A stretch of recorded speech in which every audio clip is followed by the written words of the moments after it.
नमस्कार, जय हिंद दोस्तों। स्वागत है आप सभी का आज की इस क्लास में। तो गाइज, अगर आप भी देने वाले हैं यूपी बोर्ड से क्लास 10 का पेपर, तो आज की क्लास आपके लिए बहुत ही ज़्यादा मोस्ट इंपॉर्टेंट होने वाली है, क्योंकि आज की क्लास में मैं आपके लिए लेकर के आया हूँ मैथ का मॉडल पेपर। जैसा कि आप लोग जानते हैं कि जो मैथ का पेपर 27 तारीख को होने वाला है, तो इसलिए वीडियो को बहुत ही ध्यान से देखिएगा। यानी 29 फरवरी को आपका जो बोर्ड एग्ज़ाम होगा। चलिए आज की क्लास की शुरुआत करते हैं गाइज। पहला क्वेश्चन है आपका कि एक्स है, एक पूर्णांक है, एक परिमेय संख्या है, एक अपरिमेय संख्या है, या फिर इनमें से कोई नहीं है। जल्दी से इस क्वेश्चन का आंसर दीजिए कि यक्स क्या है, एक पूर्णांक है, एक परिमेय संख्या, अपरिमेय संख्या है, इनमें से कोई नहीं।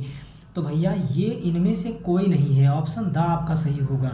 ठीक है ना, डी ऑप्शन यहाँ पर सही होगा आपका, यानी कि कोई भी नहीं है। क्यों नहीं? देखिए, पूर्णांक क्या होता है, इस संसार में जितनी भी संख्याएं हैं, जीरो से लेकर के और अनंत तक, वो सब की सब पूर्णांक होती है। लेकिन यक्स कोई संख्या तो है नहीं। परमेय संख्या क्या होती है? परमेय वो होती है जिनको हम p/q के रूप में लिख सकें, वो परमेय संख्याएं होती हैं। जैसे 3/4, जैसे 4/5, जैसे 1/2, ये सभी संख्याएं परमेय हैं। अपरमेय कह रहा है, अपरमेय का मतलब क्या हुआ? जैसे लिखा हुआ है √3, जैसे लिखा हुआ है √5, जैसे लिखा हुआ है 1/√2, यानी जो संख्याएं कटे ना, जिनका कोई क्लियर मान ना हो, वो अपरमेय कहलाती हैं। ठीक है, तो इनमें से कोई नहीं है, यानी ऑप्शन द सही हो जाएगा। क्वेश्चन नंबर दूसरा देखिएगा आप ध्यान से। दूसरा क्वेश्चन है कि बिंदुओं x-y और x-y के बीच की दूरी ज्ञात कीजिए। अब दूरी ज्ञात करना है तो इसके लिए आपको दूरी का सूत्र पता होना चाहिए, और दूरी का सूत्र आप अच्छी तरह से जानते हैं कि दूरी का सूत्र होता है x2 - x1 का whole square plus y2 - y1 का होल स्क्वायर, और पूरे का लगता है अंडर रूट। ये आपका हो जाएगा दूरी का सूत्र। ठीक है, निर्देशांक ज्यामिति प्रश्नावली का एक क्वेश्चन है, ये दूरी का सूत्र हो गया। ठीक है ना। अब देखिए, ये आपको जो आगे दिया, जैसे दिया गया है, आपको क्या दिया गया है, लिखा है x - y एक ब्रैकेट में और फिर x - y एक ब्रैकेट में, तो ये हो गया आपका x1, ये हो गया y1, ये x2 और ये हो गया y2। ठीक है, अब इनका मान यहाँ पर आप रख दीजिए, बस आपको मान पता चल जाएगा। ठीक है, अब देखो x2, तो x2 का मान कितना है? x2 का मान x है ना, x2 का मान x है, तो लिखेंगे यहाँ पर, ऐसे पहले बना लीजिए आप, x2 का मान x लिखेंगे माइनस x1 का मान कितना है? ये भी x है। अब पूरे का होल स्क्वायर, y2 का मान कितना है? माइनस का y है। ठीक है, और y1 का मान कितना है? y1 का मान देखिए, ये भी माइनस का y है, इसका होल स्क्वायर हो गया, है ना। आप लिखेंगे, देखो x में से x जाएगा तो 0 का होल स्क्वायर, यहाँ ये माइनस y बचा, और ये माइनस माइनस प्लस y हो गया, माइनस प्लस कटेगा, ये भी 0 का होल स्क्वायर, यानी कुल मिलाकर 0 आ जाएगा। ठीक है, क्या आ जाएगा? 0 आ जाएगा। यानी कि अगर आपसे पूछ लिया जाए इनकी बीच की दूरी, तो वो 0 निकल कर आएगी। कैसे निकल कर आए, मैंने आपको बता दिया। ये x1 का मान है, ये y1 का है, ये x2 का है और ये y2 का है। ठीक है, अब देखिए x2 की जगह पर x2 का मान कितना था? x था तो x कर दिया, और x1 का मान कितना था? x1 का मान भी x था तो x कर दिया। ठीक है, बीच में प्लस है तो प्लस किया। y2 का मान कितना है? माइनस का y, और फिर y1 का मान कितना है? ये भी माइनस का y। ये सूत्र वाला माइनस लगा है, यानी ये वाला, और ये माइनस कौन सा है? जो प्रश्न में माइनस लगा है, ये वाला। अब ये x में से x गया तो 0 बचा। ठीक है, और यहाँ पर ये माइनस और ये माइनस क्या हो गया? प्लस हो गया। अब ये माइनस में है, ये प्लस में है, तो माइनस प्लस कट कर ये भी 0 हो गया, यानी कि 0 आएगा। इसका आंसर क्या आएगा? 0 आ जाएगा। ठीक है, इसमें कहीं पर देखिए प्रिंट नहीं हुआ है, यहाँ पर, यहाँ मान लेते हैं कि 0। ठीक है, यहाँ पर मान लेते हैं 0 आएगा। ठीक, क्वेश्चन नंबर 3 देखिएगा। दी गई संख्याओं में अभाज्य संख्या ज्ञात कीजिए। ठीक है, अभाज्य संख्या भैया आपको बताना है, तो देखो बड़ा आसान काम करना है। अभाज्य संख्या जब आपको बतानी है, तो अभाज्य संख्याएं क्या होती हैं? देखो, अभाज्य संख्याएं वो होती हैं, या तो वो 1 से कटें और या फिर वो स्वयं से कटें। या तो 1 से कटे या तो स्वयं से कटे, वो संख्या कहलाती है अभाज्य संख्या। लेकिन उसके कम से कम 2 गुणनखंड होने चाहिए, इस बात को भी आप याद रखिएगा, यहाँ पर कंफ्यूज नहीं होना है। ठीक है, जैसे अगर हम कहें एक भाज्य है कि अभाज्य, तो एक ना तो भाज्य है और ना तो अभाज्य है, ये गलत हो गया। 2, तो 2 को अगर हम 1 से काटेंगे तब भी कट जाएगा, और 2 को अगर 2 से काटेंगे तब भी कट जाएगा। देखो 2 गुणनखंड हो गए ना, तो इसलिए 2 क्या हो गई हमारी अभाज्य संख्या हो गई, यानी ऑप्शन यहाँ पर सही हो जाएगा। क्वेश्चन नंबर 3 देखिएगा 4। क्वेश्चन नंबर 4 है कि 1 से 9 तक प्राकृतिक संख्याओं का समांतर माध्य निकालिए। ठीक है, प्राकृतिक संख्याओं क्या निकालना है, समांतर माध्य 1 से 9 तक। तो 1 से 9 तक निकालना है, तो 1 से 9 तक आप गिनती लिख लीजिए। देखिए समांतर माध्य बराबर होता क्या है, समांतर माध्य बराबर क्या होता है, संख्याओं का योग बटे कुल संख्या, संख्याओं का योग बटे कुल संख्या। संख्याओं का योग संख्या के कहाँ से है, 1 से लेकर के 9 तक है ना, 1 से 9 तक। तो लिखेंगे 1 + 2 + 3 + 4 + 5 + 6 + 7 + 8 + 9। और कुल संख्या कितनी है, तो कुल संख्या 9 बताई गई है। कुल संख्या कितनी बताई गई है, 9 बताई गई है। अब आप इन सबको क्या कर लेंगे, आपस में जोड़ लेंगे। ठीक है, और जोड़ेंगे तो आ जाएगा आपका, कितना आ जाएगा, 45 आ जाएगा। और बटे में कितना आ जाएगा, 9 आ जाएगा। तो 9 × 5 = 45, यानी कि 5 आपका आ जाएगा आंसर। बा आपका यहाँ पर सही होने वाला है। ठीक है, आंसर बा आपका यहाँ पर क्या हो जाएगा, सही हो जाएगा। इसके बाद देखिएगा गाइस क्वेश्चन नंबर अगला आपका देखिए क्या होने वाला है। क्वेश्चन नंबर 5 आपका देखिए ध्यान से, sin a = 1/2 है, तो cot a का मान बताइए। बहुत आसान है और बहुत मुश्किल भी है, और इसका एक क्वेश्चन बोर्ड एग्जाम में आता जरूर है। सबसे पहले एक छोटा सा ट्रायंगल बना लेंगे, यहाँ पर a मान लेंगे, यहाँ पर b और यहाँ पर c मान लेंगे। इतना काम आपने कर दिया। अब देखो आपने जनरली तौर पे पढ़ रखा है कि ये होता है कर्ण, ये होता है लंब और ये होता है आधार, यही तो जानते हैं ना, ये कर्ण, ये लंब, ये आधार। लेकिन इस बात को याद रखिएगा कि हमेशा थीटा के सामने लंब बनता है। यहाँ थीटा क्या है आपका, ए है, साइन ए क्या है, थीटा है ना, ए। तो ए के सामने लंब क्या बनेगा, ये बनेगा। इस बात को याद रखना, ये लंब मत समझ लेना वरना सवाल गलत हो जाएगा। थीटा का मान ए माना है ना, तो ए के सामने यही तो लंब बनेगा। देखिए साइन ए बराबर 1/2, साइन थीटा बराबर क्या होता है, लंब बटा कर्ण होता कि नहीं होता, साइन थीटा बराबर लंब बटा कर्ण। तो साइन ए बराबर जब लंब बटा कर्ण कहा गया, तो लंब ये बनेगा इसके सामने, यानी ये लंब बनेगा। ये लंब क्यों बनेगा, क्योंकि ए कह रहा है। अगर थीटा कहता साइन थीटा तो लंब ये बनता, लेकिन साइन ए कह रहा है तो लंब ये बनेगा। अगर कहता साइन सी तो सी के सामने क्या है, ये है, यानी ये लंब बनता। बातें समझ में आई। तो साइन ए कह रहा है यानी लंब ये बनेगा। और लंब का मान कितना है, 1, तो लंब का मान 1 लिखेंगे। कर्ण का मान कितना है, 2, कर्ण का मान 2 लिख देंगे। यहाँ पर आप जल्दी से फार्मूला लगा देंगे पाइथागोरस प्रमेय का। तो पाइथागोरस प्रमेय फार्मूला होता है कर्ण का स्क्वायर बराबर आधार का स्क्वायर और प्लस में लंब का स्क्वायर। ये फार्मूला तो पता होगा। कर्ण का मान कितना है, यहाँ 2 का स्क्वायर बराबर आधार आपको पता है 1 का स्क्वायर, लंब नहीं पता है तो लंब का स्क्वायर कर लेंगे। ये 2 दूनी हो गया 4, 1 इधर लाएंगे तो माइनस में हो जाएगा बराबर लंब का स्क्वायर। 4 में से 1 गया 3 बराबर हो जाएगा लंब का स्क्वायर। स्क्वायर को इस पर भेजेंगे तो रूट चढ़ जाएगा बराबर हो जाएगा लंब। लंब का मान कितना आ गया, √3 आ गया। ठीक, पूछा क्या गया है आपसे, कॉट ए, तो कॉट थीटा बराबर क्या होता है, आधार बटा लंब होता है ना। अगर कॉट ए का मान पूछा जाए तो क्या होता है, आधार बटा लंब। कॉट ए कह रहा है तो ए के सामने ये लंब बना, तो आधार क्या बना, ये बना। ठीक है, आधार कितना बना, √3 आधार बना, है कि नहीं। और जब √3 आपका यहाँ पर आधार बना तो साइन कॉस टेन कॉट, तो आधार बटा लंब के अनुसार आपका मान कितना आ जाएगा, जल्दी से बताएंगे इस क्वेश्चन को। तो लंब ये बना तो आधार ये बन जाएगा। ठीक है, तो जब आपका कॉट ए बराबर आधार बटा लंब हो गया, तो अगर आपका थीटा के सामने लंब बनता है तो लंब ये हो गया तो आधार ये हो गया। तो आधार कितना मिला, √3 मिला, और लंब कितना मिला, 1 मिला। और √3/1 का मतलब √3 होता है, यानी ऑप्शन आपका यहाँ पर कौन सही हो जाएगा, ऑप्शन आपका बा वाला सही हो जाएगा। ठीक है, ऑप्शन बा यहाँ पर आपका सही हो जाएगा। इसके बाद 6 नंबर क्वेश्चन, 6 नंबर क्वेश्चन है 1 - tan² 30/1 + tan² 30 का मान ज्ञात कीजिए। देखो बहुत आसान है, बहुत आसान है। देखो लिखा है 1 माइनस टेन स्क्वायर 30 बटे 1 plus ten square 30। 1 minus ten, ten 30 का मान कितना होता है 1/√3 होता है। इसका स्क्वायर है तो इसका तुम भी स्क्वायर कर दो, बटे 1 प्लस फिर टेन 30 है तो फिर इसका मान 1/√3 होता है, इसका स्क्वायर है तो स्क्वायर कर दो।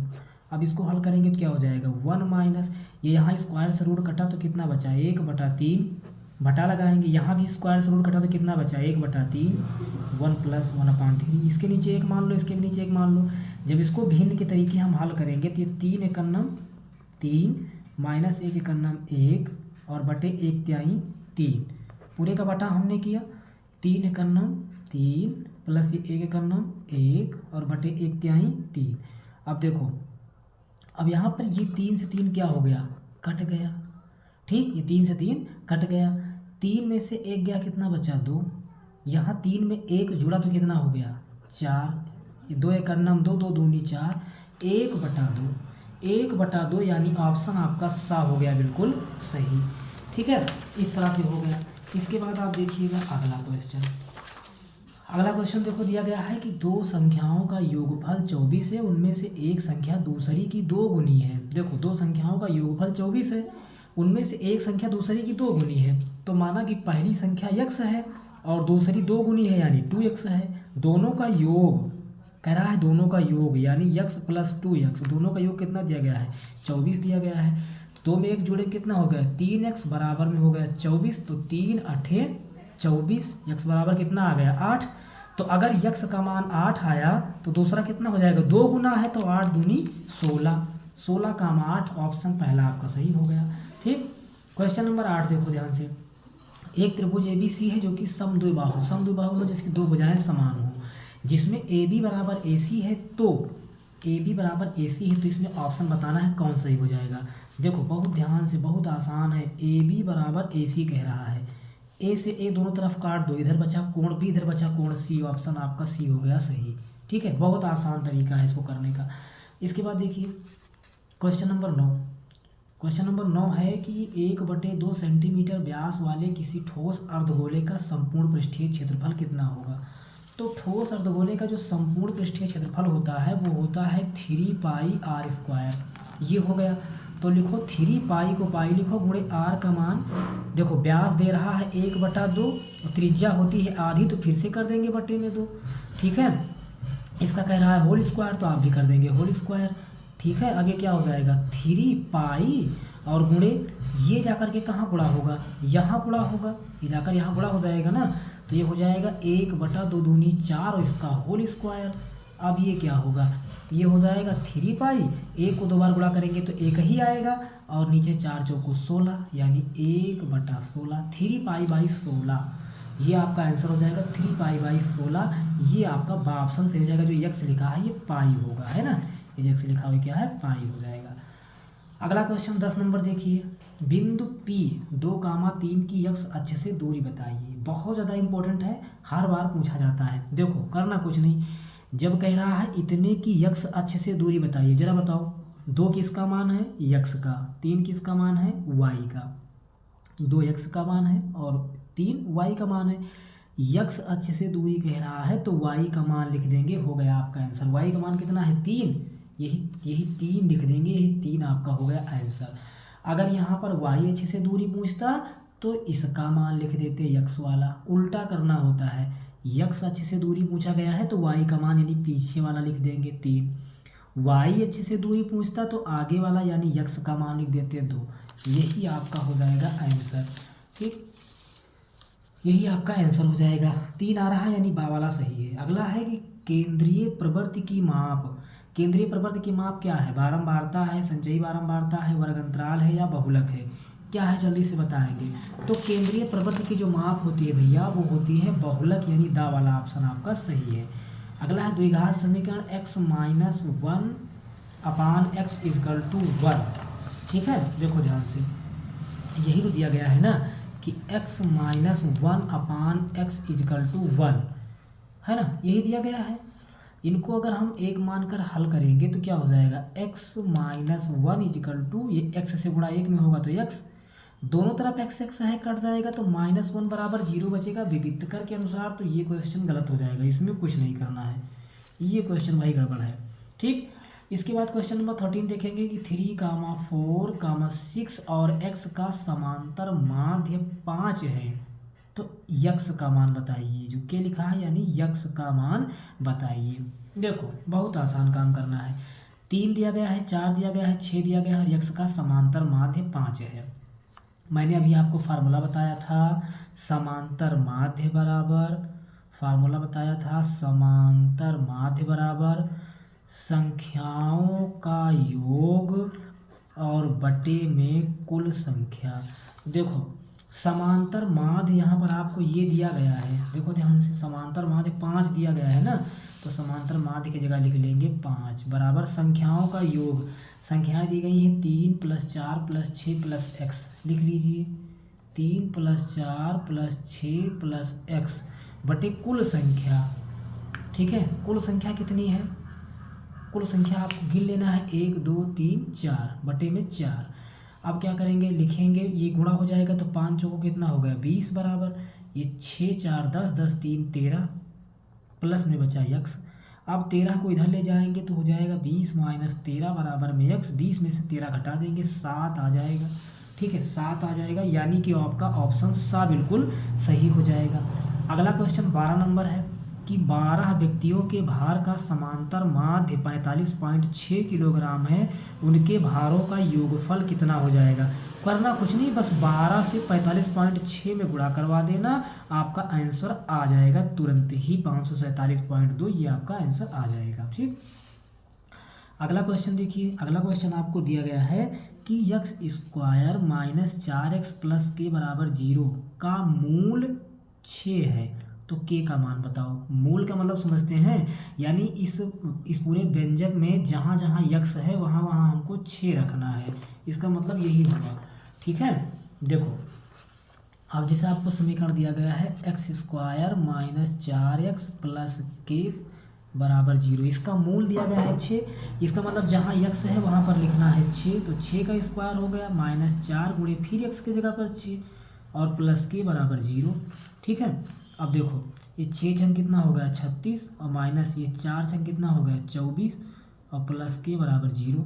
अब ये 36 में से 24 घटाएं कितना आ गया 12 और प्लस k बराबर 0। 12 को बराबर की उस तरफ ले जाएंगे तो हो जाएगा -12 और -12 हो जाएगा, यानी कि आपका ऑप्शन जो है पहला यहाँ पर सही हो जाएगा, -12 आ जाएगा। ठीक है, अगला क्वेश्चन बिल्कुल सेम है, अभी मैंने क्वेश्चन आपको करवाया है, रिपीट क्वेश्चन हो गया है।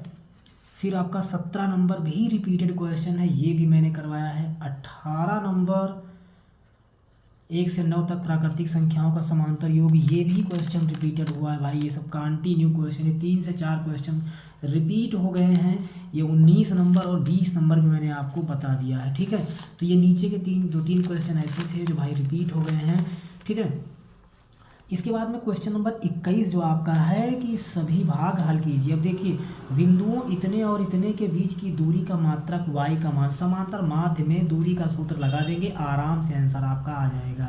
फिर आपको अगला क्वेश्चन दिया गया है x और 1/x का माध्य यम है, तो x³ और 1/x³ का माध्य बताइए। अगला क्वेश्चन 2 tan² 30/1 + tan² 30 का मान, बस आपको sin cos tan cot sec का मान पता होना चाहिए, आराम से आप कर पाएंगे। अगला क्वेश्चन सिद्ध कीजिए √2 एक अपरमेय संख्या। ये क्वेश्चन बहुत ज़्यादा इंपॉर्टेंट है, हमने कई बार बताया है। √2 हो गया और इसी तरह से √3 है, √5 है, √7 है, इस तरह से संख्याएं सिद्ध करने के लिए अक्सर बोर्ड एग्जाम में आ जाती हैं। अगला है कि 140 को अभाज्य गुणनखंड के गुणनफल के रूप में लिखिए, तो बस 140 का एलसीएम निकाल देंगे, लिख देंगे, बस हो जाएगा आंसर। अगला है ऐसी दो संख्याएं ज्ञात कीजिए जिनका योगफल 27 है, तो मान लेंगे पहली संख्या x है, दूसरी y है, दोनों का योग 27 है और गुणनफल 182 है। ठीक है, हल करेंगे 14 और 13 आएगा, 14 13 का गुणा करेंगे तो 182 आएगा, 14 13 को जोड़ेंगे 27 आ जाएगा।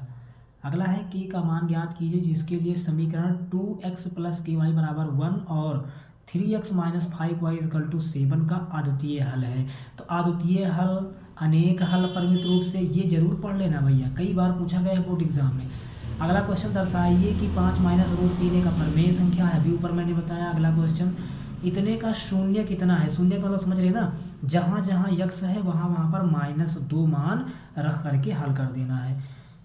अगला समीकरण को फिर हल करना है, समीकरण हल करना आप अच्छी तरह से जानते हैं। फिर क्वेश्चन नंबर 24 है आपका इसी तरह से, और फिर 25 नंबर क्वेश्चन फिर सिद्ध करने वाला आया है कि सिद्ध कीजिए कि √5 एक अपरिमेय संख्या है। उसके बाद 26 नंबर क्वेश्चन निम्नलिखित समीकरण युग्मों को हल कीजिए। तो ये कुछ इस तरह का मॉडल पेपर था मैथ का। आई होप आपको सारे क्वेश्चन बहुत अच्छे से समझ में आए होंगे। वीडियो अच्छा लगा तो वीडियो को एक लाइक कीजिएगा, चैनल पर पहली बार है चैनल को सब्सक्राइब जरूर कर लीजिएगा, वीडियो को अपने दोस्तों के पास शेयर कीजिएगा। पढ़ते रहिए, फिर मिलते हैं नेक्स्ट वीडियो में नेक्स्ट टॉपिक के साथ।